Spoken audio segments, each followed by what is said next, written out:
الصلاۃ والسلام علیکا یا سیدی یا رسول اللہ وعلی آلکا و اصحابکا یا حبیب اللہ۔ اللہ کی حمد و صلوات کے بعد درود حضور پر نور شافع یوم النشور دستگیر جہاں غمد و سارے زماں سید سروراں حامی بے کساں ختم الرسل مولائے کل احمد مجتبیٰ محمد مصطفیٰ صلی اللہ علیہ وسلم۔ آپ کے درباری گوربار میں عقیدتوں محبتوں چاہتوں کا خراج عقیدت پیش کرنے کے بعد اللہ کے کرم، اس کے فضل، اس کے احسان سے اللہ ہمیں اس اسلامی سال کے 11ویں مہینے کے فیوز و برکات ہم دوز ہونے کی توفیق عطا فرمائے۔ پاک ارشاد فرماتا ہے ذالک ومن یعظم شعائر اللہ، اور جو اللہ کی نشانیوں کی تعظیم کرے۔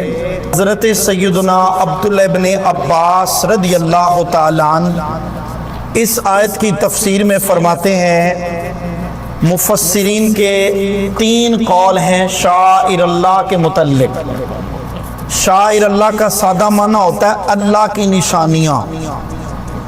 پہلا قول ہے تمام عبادات اللہ کی نشانیاں ہیں، نماز، روزہ، حج، زکوٰۃ، جہاد، صدقات، خیرات، زکوٰۃ، عطیات، قربانیاں، جہاد، یہ سب عبادات شعائر اللہ ہیں۔ نمبر 2 دوسرا قول بڑا مشہور قول ہے، وہ کہتے ہیں اس سے مراد حج کے تمام مناسک ہیں۔ حج کے کم و پیش 12 مناسک ہیں۔ مفسرین فرماتے ہیں تیسرا قول ہے، وہ کہتے ہیں حج کے لیے جو قربانیاں ہیں جیسے بدنہ اونٹ ہے، بکرا ہے، دمبا ہے، گائے ہے، یہ تمام شعائر اللہ ہیں جن کو قربانی کے لیے ذبح کیا جاتا ہے۔ تو سارے مہینے اللہ کے ہیں اور ہر مہینے میں فیوز و برکات اور فضائل و کمالات نمایاں ہیں، لیکن آج ہم قمری سال کے آخری مہینے ذوالحجہ کا چند اہم بنیادی واقعات آپ کے گوش گزار کریں گے۔ حرمت والے 4 مہینوں میں ایک مہینہ ہے۔ حرمت والے مہینے کون سے ہیں؟ ذوالحجہ ہے، ذی قعدہ ہے، محرم الحرام ہے، رجب المرجب کا مہینہ ہے۔ ہمیں چاہیے ہم بھی بتقاضۂ مسلمان، بتقاضۂ امت مصطفیٰ ان 4 مہینوں کی حرمت کا احترام کیا جائے۔ یاد رکھیے گا ماہ ذوالحجہ میں نبی پاک صلی اللہ علیہ وسلم نے فرمایا یہ رحمتوں والا، برکتوں والا اور فضیلتوں والا اسلامی سال کا آخری مہینہ ہے۔ اس اسلامی سال کے آخری مہینے کے پہلے 10 دن سورۃ الفجر کے اندر اللہ پاک نے اس مہینے کی پہلے 10 دن اور 10 راتوں کی قسم کھائی ہے، اور احادیث رسول میں نبی پاک صلی اللہ علیہ وسلم نے فرمایا، جامعہ ترمذی جلد نمبر 2 صفحہ نمبر 192 حدیث نمبر 758، نبی پاک صلی اللہ علیہ وسلم نے فرمایا اسلامی سال کا آخری مہینہ ذوالحجہ کے پہلے 10 دن جو دن کو روزہ رکھتا ہے ایک، اللہ تعالیٰ اس کو پورا سال نفلی روزے رکھنے کے برابر ثواب عطا فرماتا ہے، اور جو ایک رات کا قیام کرے اللہ پاک اسے ہر رات قیام کرنے پر لیلۃ القدر کی رات قیام کرنے کے برابر ثواب عطا فرماتا ہے۔ پچھلی راتی رحمت رب دی کرے بلند آوازاں، پچھلی راتی رحمت رب دی کرے بلند آوازاں، بخشش منگن والیا کارن کھلا اے دروازہ۔ ہمیں چاہیے رات کو اٹھیں، تھوڑی سی عبادت کا ذہن بنائیں، عشاء کی نماز پڑھ کے سو جائیں، پھر تہجد کے وقت اٹھیں، 2 رکعت نماز نفل صلاۃ التہجد ادا کریں، صلاۃ التوبہ پڑھیں، صلاۃ الحاجت پڑھیں اور اللہ کے حضور میں دعا مانگیں۔ نبی پاک صلی اللہ علیہ وسلم کی بارگاہ میں ایک صحابی نے عرض کی، یا رسول اللہ صلی اللہ علیہ وسلم اگر میں چاہوں کہ جو دعا میں مانگ رہا ہوں وہ اللہ میرے حق میں قبول کر لے، کوئی طریقہ ارشاد فرما۔ نبی پاک صلی اللہ علیہ وسلم نے فرمایا جو دعا تو چاہتا ہے نا تیرے اپنے حق میں قبول ہو، وہ پوری امت کے لیے مانگنا شروع کر دے۔ تو دوسروں کے لیے دعا کرے گا، اللہ پاک وہ دعا تیرے حق میں بھی قبول فرمائے گا۔ صحیح مسلم شریف صفحہ نمبر 454 حدیث نمبر 2746، نبی پاک صلی اللہ علیہ وسلم نے فرمایا یہ جو ذوالحجہ کا مہینہ ہے نا، یہ جو اللہ تعالیٰ مجھے اور آپ کو عطا کر رہا ہے، جو اس مہینے میں عرفہ کے دن 9 ذوالحجہ کو روزہ کا اہتمام کرتا ہے، سارے گناہ ایک سال پہلے کے اور ایک سال آنے والے اللہ سارے صغیرہ کبیرہ گناہ معاف فرما دیتا ہے۔ آج نا ادھر توجہ رکھنا، ہر بندہ دوسرے کو نیکی کر کے اندر جی دعا کرنا، اور تمہیں دعا کا مقبول ترین موقع اور لمحہ آپ کے گوش گزار کرتا ہوں۔ ادھر توجہ میری طرف ذرا، 5 راتیں ایسی ہیں جن راتوں میں آپ دعا کرو تو فرمایا دعا تو نے کرنی ہے، ابھی زبان سے پوری دعا ادا نہیں ہوگی، اللہ پاک اس بندے کے ان موقعوں پہ مانگی ہوئی دعا قبول فرما دے گا۔ یا رسول اللہ وہ کون سے ہیں؟ فرمایا ان 5 موقعوں میں ایک موقع ذوالحجہ کے دن کا ہے، جو بندہ ذوالحجہ کے دن اور رات کو یعنی جب کے بعد ذوالحجہ کا چاند نظر آتا ہے اور اگلے دن ذوالحجہ کا دن ہوتا ہے، فرمایا جو دعا بھی مانگی جائے اللہ اپنے بندے کی دعا قبول فرما لیتا ہے۔ ترمذی شریف جلد نمبر 2 صفحہ نمبر 70 حدیث پاک 542، نبی پاک صلی اللہ علیہ وسلم نے فرمایا 10 ذوالحجہ کو جو بندہ عید الاضحیٰ کی نماز ادا کرنے کے بعد یہ معمول بنائے، عید الفطر میں عید ادا کرنے سے پہلے میٹھا کھائے، اور یہ نبی پاک صلی اللہ علیہ وسلم کا معمول تھا، حضرت ابو ہریرہ راوی ہیں، عید الفطر کے دن عید کی نماز ادا کرنے سے پہلے میٹھا کھائے، اور عید الاضحیٰ کے دن عید کی نماز ادا کرنے کے بعد کچھ کھائے۔ فرمایا نبی پاک صلی اللہ علیہ وسلم نے فرمایا وہ گئے گزرے دور میں مصطفیٰ کی سنت کو زندہ کرے گا، اللہ اسے 100 مقبول شہیدوں کا ثواب عطا فرمائے گا۔ یہ مہینہ جو شاعر اللہ کا مہینہ ہے، شاعر اللہ کا معنی ہوتا ہے اللہ کی نشانیاں۔ اللہ کی نشانیاں کون سی ہیں؟ فرمایا اللہ کے پیاروں کی یادوں کا مہینہ ہے۔ ایسے تو ہر مہینے میں کہیں نہ کہیں اللہ کے برگزیدہ بندوں کی یادیں موجود ہیں، وہ چاہے محرم ہو، ہر مہینے میں اللہ کے بندوں کی یادیں موجود ہیں۔ ذوالحجہ میں شاعر اللہ کے برگزیدہ بندوں کی یادیں موجود ہیں، جن بندوں کی ادائیں اللہ کو اتنا پسند آ گیا ہے، کوئی حج کرے یا عمرہ جب تک ان بندوں کی اداؤں کو اپنائے کا نہیں، میں رب اس بندے کا حج ہی قبول نہیں فرماتا۔ وہ شاعر اللہ کیا ہے؟ اور تھوڑی تھوڑی باتیں آپ کی نظر کرتا ہوں۔ فرمایا ان میں پہلی تمام عبادات ہیں، ان کے ساتھ ساتھ پہلی چیز ہے جی شاعر اللہ میں زمزم پینا۔ یہ حضرت سیدنا اسماعیل علیہ نبینا علیہ السلام کی ایڑیاں رگڑنے سے جو چشمہ جاری ہوا، آج دنیا اس کو شفا سمجھ کر پی رہی ہے، اور ہزاروں سال بیت چکے ہیں۔ رب کعبہ کی قسم، حضرت اسماعیل علیہ نبینا علیہ السلام کی ایڑی کے لگنے سے جو چشمہ جاری ہوا ہے ابھی تک ہزاروں سال بیت چکے ہیں، اس چشمے کا پانی خشک نہیں ہوا۔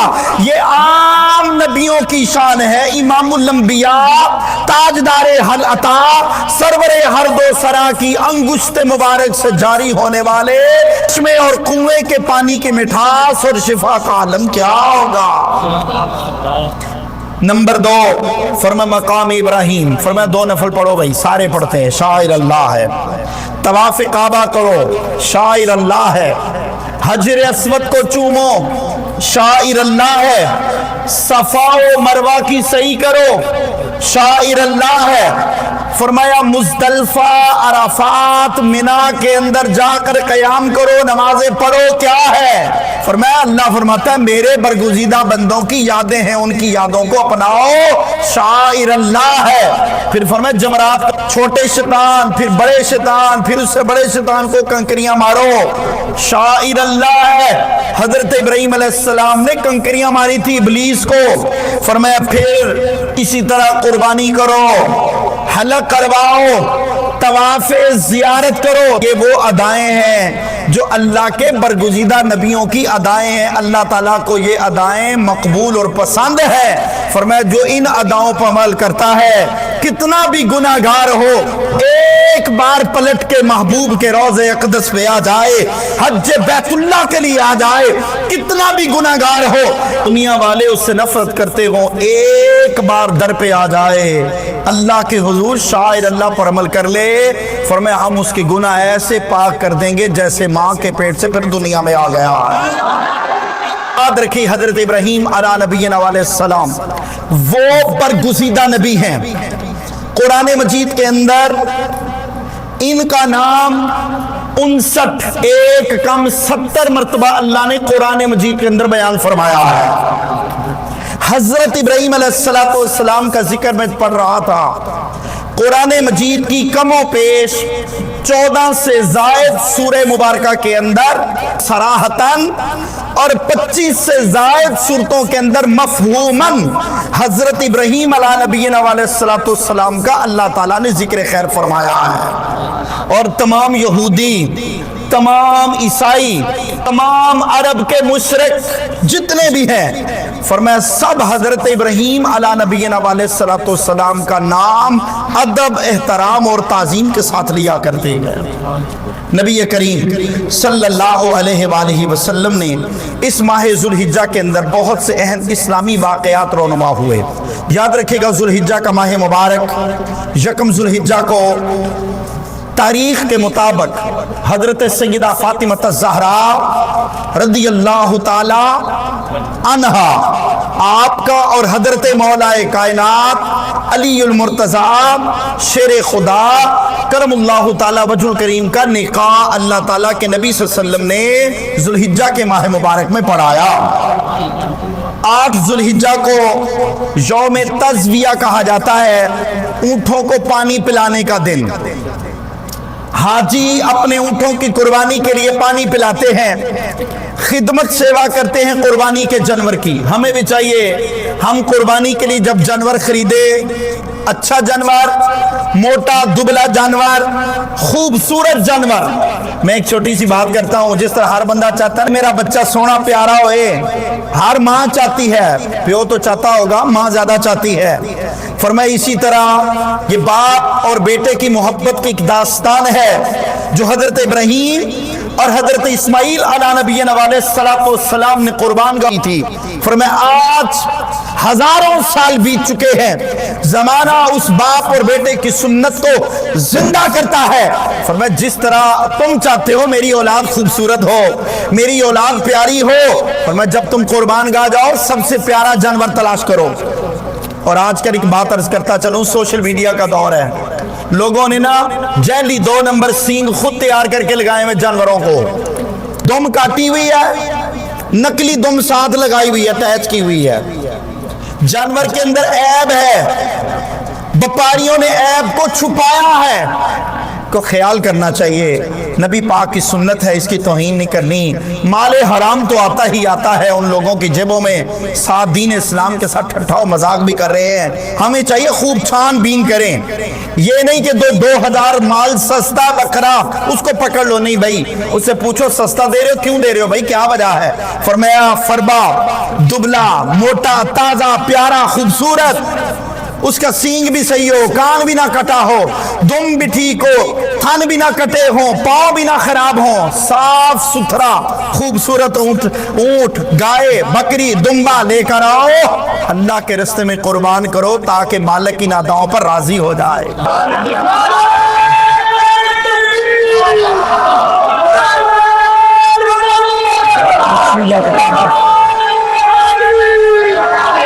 9 ذوالحجہ یوم عرفہ کہا جاتا ہے، 10 ذوالحجہ حاجی عرفات کے میدان میں جاتے ہیں اور فرمایا فریضہ حج ادا کرتے ہیں۔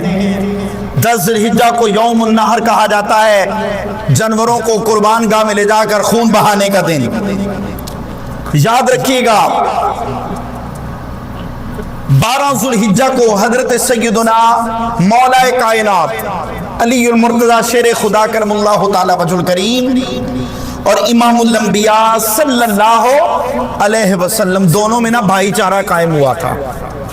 نبی نے فرمایا آج کے بعد فلاں فلاں کا بھائی، فلاں فلاں کا بھائی، اللہ کے رسول صلی اللہ علیہ وسلم نے سب کو بھائی بھائی بنایا، حضرت مولا کائنات رہ گئے۔ محبوب مکرم صلی اللہ علیہ وسلم نے فوراً فرمایا علی تو میں مصطفیٰ کا ویر بن گیا ہے، اور حضرت مولا کائنات کو اللہ نے بڑی شان عطا فرمائی ہے۔ یاد رکھیے گا 9 ذوالحجہ کی فجر سے لے کر 13 ذوالحجہ کی عصر کی نماز تک، غروب آفتاب تک، اس دوران لوگ ہر فرض نماز کے بعد تکبیرات تشریق کہتے ہیں، اس کو ایام التشریق کہا جاتا ہے، اس کو تکبیرات کے دن کہا جاتا ہے۔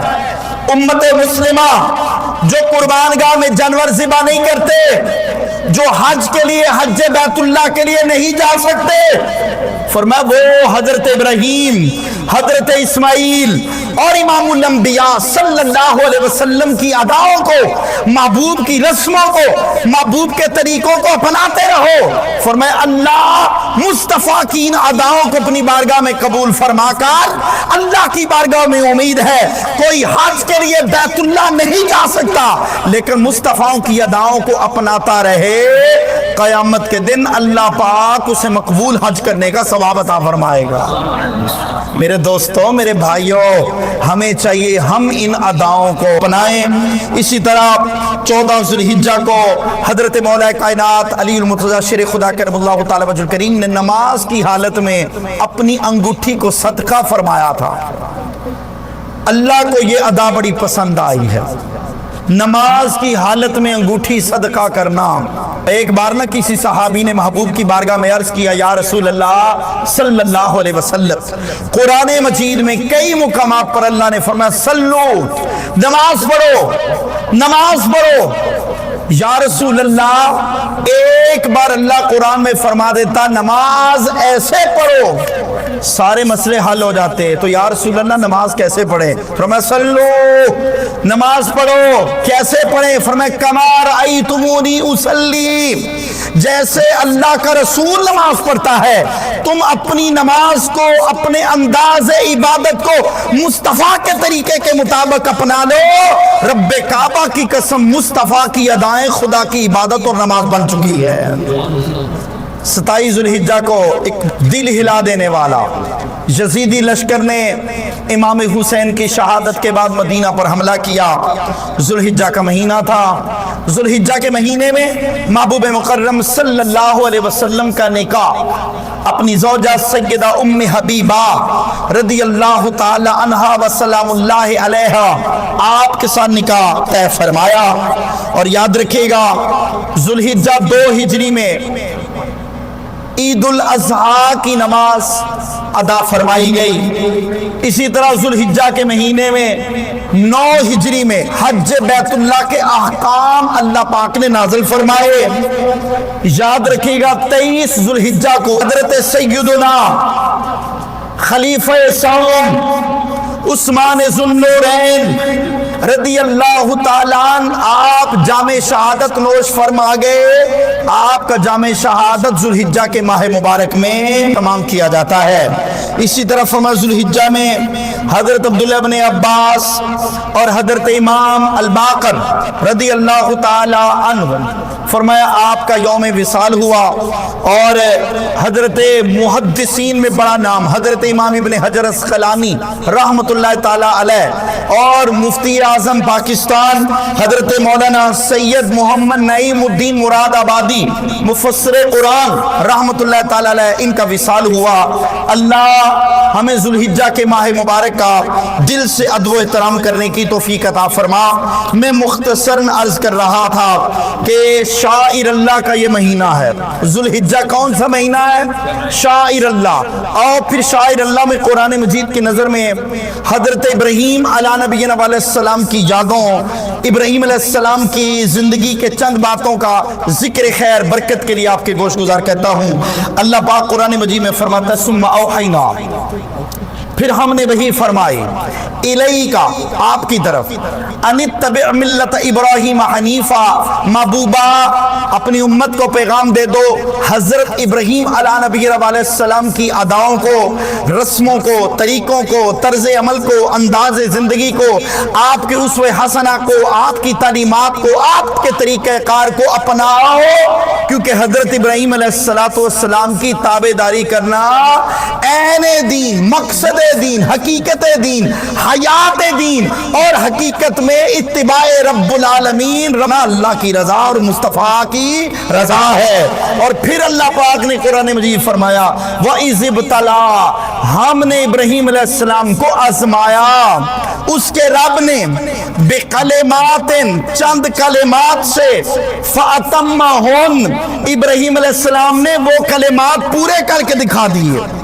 قرآن مجید میں مختلف مقامات پر حضرت ابراہیم علیہ السلام کی آزمائش کا ذکر خیر فرمایا ہے۔ 7 بڑی آزمائشیں ہیں، میں وہ آپ کے گوش گزار کرتا چلوں۔ اور میں نے پہلے عرض کیا ہے ابراہیم علیہ السلام سے یہودی، نصرانی، عیسائی اور مشرکین مکہ سب لوگ ابراہیم علیہ السلام کی عقیدت، محبت، پیار اور بڑے احترام اور تعظیم سے نام لیتے ہیں۔ ابراہیم علیہ السلام پر اللہ نے 7 بڑی آزمائشیں اتاری۔ پہلی آزمائش، آپ نے آنکھ کھولی، لوگ ستاروں کی، چاند کی، سورج کی پوجا کر رہے تھے۔ فرماتے میں نے آنکھ کھولی، فلما جن علیہ اللیل رآ کوکبا قال ھذا ربی، فرمایا لوگ ستاروں کی پوجا کر رہے تھے۔ میں نے ماں سے پوچھا ماں یہ کون ہے؟ اس نے کہا فلما جن علیہ اللیل رآ کوکبا، رات کو یہ جو ستارہ نہیں چمک رہا، ھذا ربی، یہ تمہارا رب ہے۔ فرمایا فلما آفل قال لا احب الآفلین، فرمایا جب وہ ستارہ ڈوب گیا تو میں فرمایا حضرت ابراہیم علیہ السلام نے فرمایا قال لا احب الآفلین، جو ڈوب جائے اماں میں اس کو رب مانتا کوئی نہیں، اونچی آواز سے کہو جو ڈوب جائے وہ رب ہوتا نہیں۔ میرے دوستوں، میرے بھائیوں، توحید، وحدت اور رسالت اور حقیقت جو بیان ہو اس میں تائید شامل کیا کریں، آپ کا نام بھی فرشتے رجسٹر پہ نوٹ کر لیتے ہیں۔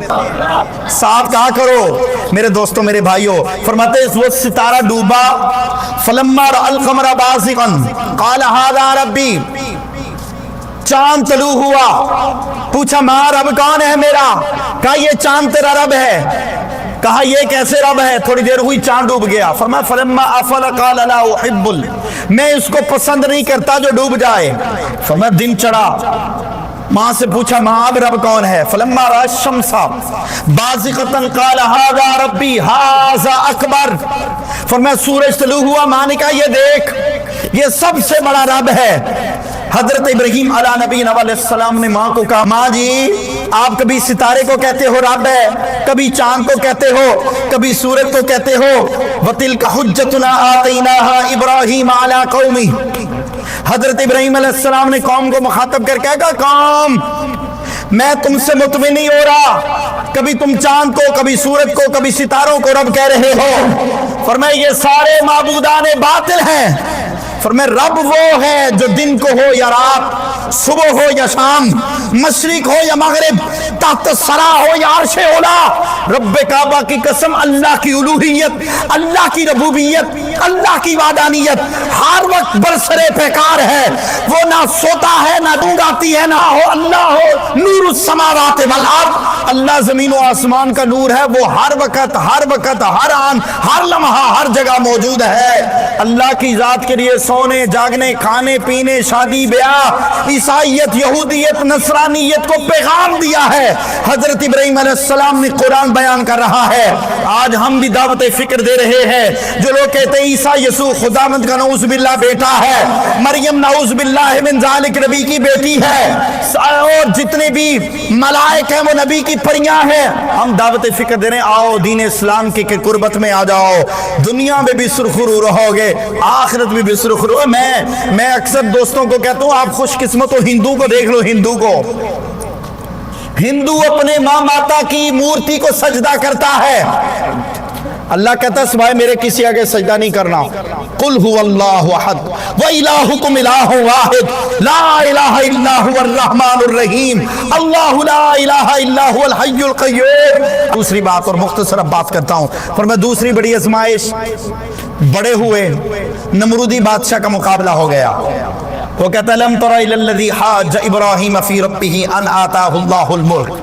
مجھے اللہ نے بادشاہ دی, میں بادشاہ ہوں, مالک ہوں, کائنات کا سب کچھ میں ہی کرتا ہوں, مجھے سجدہ کرو. ابراہیم علیہ السلام نے فرمایا نا بیلی آج نہیں ہو سکتا. قال انا الذی احیی و امیت, میرا رب وہ ہے جو زندہ کرتا ہے مارتا. اس نے کہا میں بھی مار لیتا ہوں. ابراہیم علیہ السلام نے فرمایا میرا رب وہ ہے جو سورج مشرق سے نکالتا ہے مغرب میں غروب کرتا ہوں. کہا میں بھی کر لیتا ہوں. فرمایا تو رب ہے نا, تو مغرب سے نکال مشرق میں ڈوب دے. میں فرمایا وہ نا امید ہو گیا, خاموش ہوا, اس کو غصہ آیا. تیسری بڑی آزمائش, حضرت ابراہیم علیہ السلام کو آگ میں ڈالا گیا منجنیق کے ذریعے. قرآن سورہ صافات کے اندر اور قرآن مجید سورۃ الانبیاء کے اندر اس بات کو بعد بیان کرتا وقت ختم ہو چکا ہے. فرمایا چوتھی بڑی آزمائش, ابراہیم علیہ السلام 80 سال کی عمر ہے. اللہ نے فرمایا ابراہیم ختنے کرو اپنے. ادھر توجہ رکھنا ایک لمحے کے لیے. بخاری مسلم کی حدیث آپ کے نظر کر رہا ہوں, حدیث نمبر 6298 ان ابی ہریرہ رضی اللہ تعالی عنہ, نبی کریم صلی اللہ علیہ وسلم نے فرمایا اختتن ابراہیم علیہ السلام بعد 80 سنتا واختتن بالقدوم. اللہ نے فرمایا ابراہیم اپنا ختنہ کرو. ابراہیم علیہ السلام نے خود اپنا ختنہ کیا. رسول اللہ صلی اللہ علیہ وسلم نے اس حدیث کو واضح بیان فرمایا. 80 سال کی عمر میں حکم آیا ختنہ کرو. ابراہیم علیہ السلام نے 80 سال کی عمر میں چوتھی بڑی آزمائش, امتحان پار کیا, ختنہ کروا دیا گیا. اور 8ویں بڑی آزمائش, حضرت ابراہیم علیہ السلام کو خواب آیا اپنے بیٹے کو ذبح کرو. آپ نے بڑے بچے کو لٹا لیا, چھری پھیرنے لگے, آنکھوں پہ پٹی باندھ لی.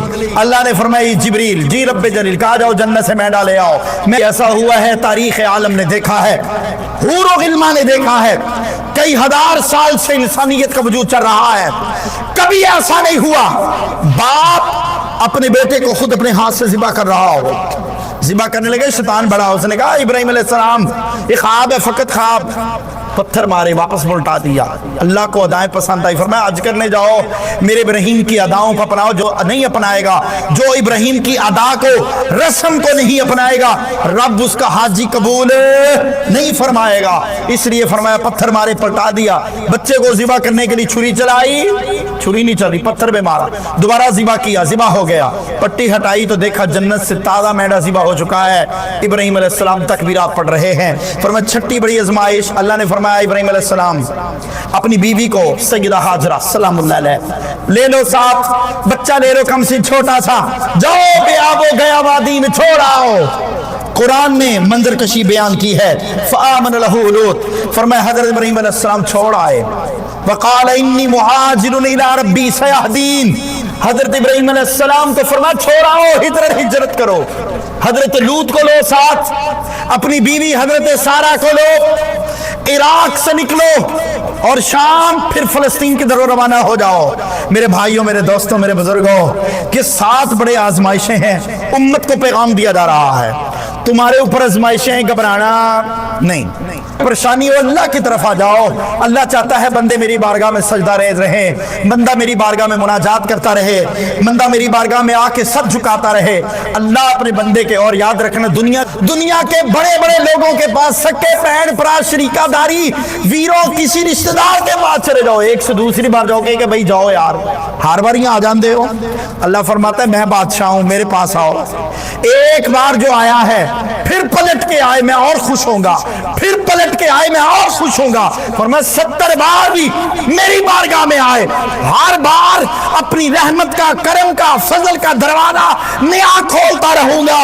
بندہ میری بارگاہ میں آتا رہے, میں عنایات کی بارش برساتا رہوں گا. بندہ رب سے راضی ہوتا رہے گا, رب بندے سے راضی ہو جائے گا. اللہ ہمیں ماہ ذوالحجہ کا احترام کرنے کی توفیق عطا فرما. وآخر دعوانا الحمدللہ رب العالمین. مفتی غلام حیدر ساقی صاحب کے نئے بیانات سنیں. سننے اور دیکھنے کے ہمارے YouTube چینل کو سبسکرائب کریں. شکریہ.